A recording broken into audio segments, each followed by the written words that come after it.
warahmatullahi wabarakatuh. Halo teman-teman semuanya. Pada video kali ini saya akan membuat tugas UAS, yaitu mereview jurnal dari mata kuliah leadership atau kepemimpinan. Kenalkan, nama saya Sapik Nur Mahmudin, NIM 3521104664. Dengan dosen pengampu yaitu Ibu Sri Wahyuning Tias, MPD. Berikut ini adalah judul, nama jurnal, volume dan halaman, tahun, penulis, reviewer, dan tanggal reviewer pada jurnal yang saya review. Untuk judul jurnal tersebut yaitu peran komunikasi efektif terhadap kepemimpinan dalam perusahaan pelayaran. Untuk nama jurnalnya yaitu Jurnal Manajemen Riset dan Teknologi. Untuk volume dan halaman dari jurnal tersebut yaitu volume 6 nomor 1 halaman 46 sampai 55. Untuk tahunnya tahun 2024 dan untuk penulisnya yaitu Yusril Febriansyah Simanungkalit et al.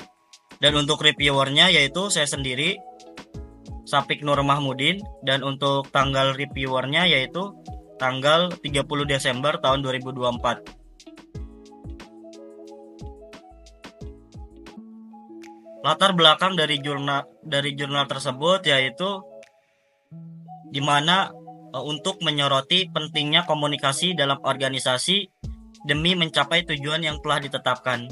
Penelitian ini juga mencatat bahwa kinerja karyawan dapat dipengaruhi oleh berbagai faktor dalam menciptakan komunikasi yang efektif. Tujuan penelitian dari jurnal tersebut yaitu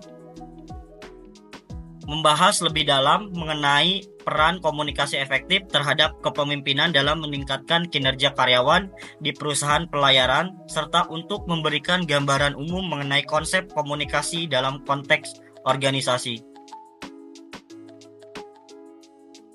Metode penelitian pada jurnal ini menggunakan data sekunder, di mana data sekunder tersebut meliputi ada studi literatur, di mana studi literatur ini selanjutnya dianalisis secara deskriptif, yaitu di mana dengan cara mengidentifikasi dan mengumpulkan sumber-sumber yang sesuai dari berbagai database ilmiah, jurnal akademik, buku, artikel, dan publikasi. Objek penelitian pada jurnal tersebut yaitu karyawan pada perusahaan pelayaran. Hasil penelitian pada jurnal tersebut menunjukkan bahwa investasi dalam pelatihan komunikasi bagi pemimpin dan penciptaan budaya komunikasi terbuka di perusahaan merupakan suatu langkah strategis yang mampu mendukung keberhasilan dan pertumbuhan organisasi. Berikut ini ada kelebihan penelitian. Menurut saya di sini kelebihan penelitian yang pertama itu pada identifikasi masalah, di mana penulis berhasil mengidentifikasi masalah terkait pentingnya komunikasi yang terbuka dalam kepemimpinan demi keberhasilan dan kemajuan perusahaan. Berikut ini saya ambil gambar dari jurnal tersebut, yaitu pada pendahuluan, di mana di sini dirumuskan permasalahan yang akan dibahas dalam membangun hipotesis untuk riset selanjutnya. Yang pertama, bagaimana pengaruh komunikasi dalam perusahaan? Dan yang kedua, apakah komunikasi antara pemimpin dan karyawan penting dalam perusahaan? Dan hipotesis ini terjawab pada hasil dan pembahasannya, di mana untuk pertanyaan nomor 1, bagaimana pengaruh komunikasi dalam perusahaan?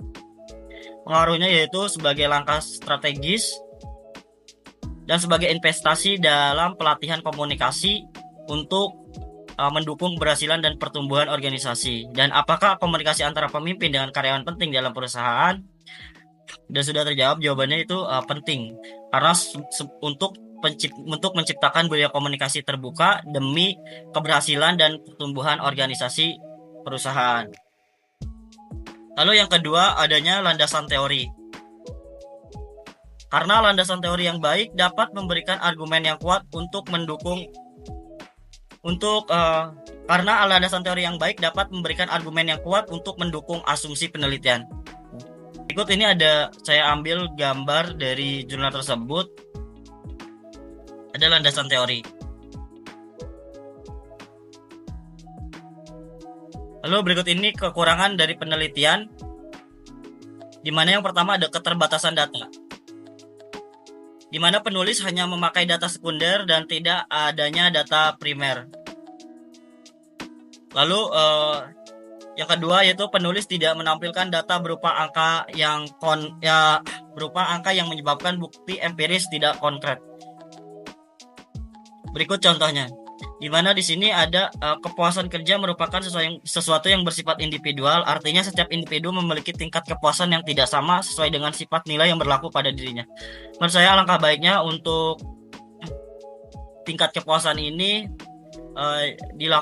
dianalisis dengan menggunakan data gitu.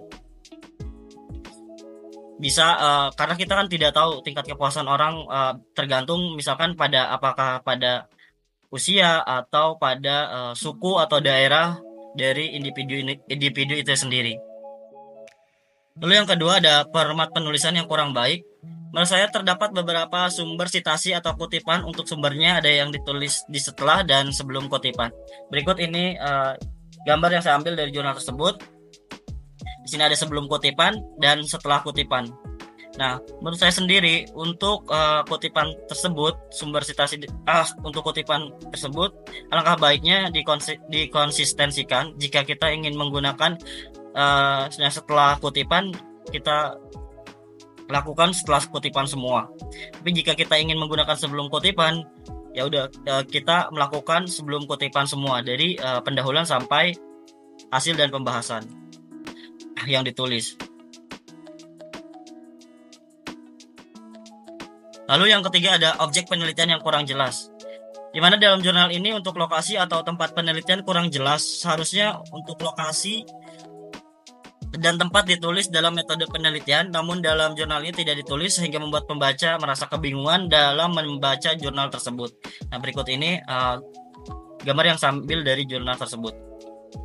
Di mana menurut saya seharusnya untuk lokasi atau tempat alangkah baiknya dituliskan juga pada metode penelitian. Lalu yang terakhir itu saran. Yang pertama, saran dari saya, masukkan data berupa angka dengan kuesioner atau wawancara untuk memperkuat data yang konkret dalam penelitian.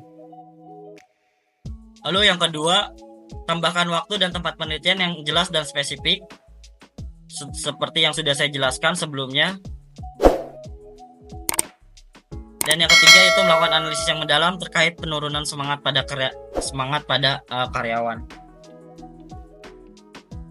Mungkin itu saja video dari saya dalam mereview jurnal tersebut. Kurang lebihnya terima kasih. Wabillahi taufiq wal hidayah. Wassalamualaikum warahmatullahi wabarakatuh.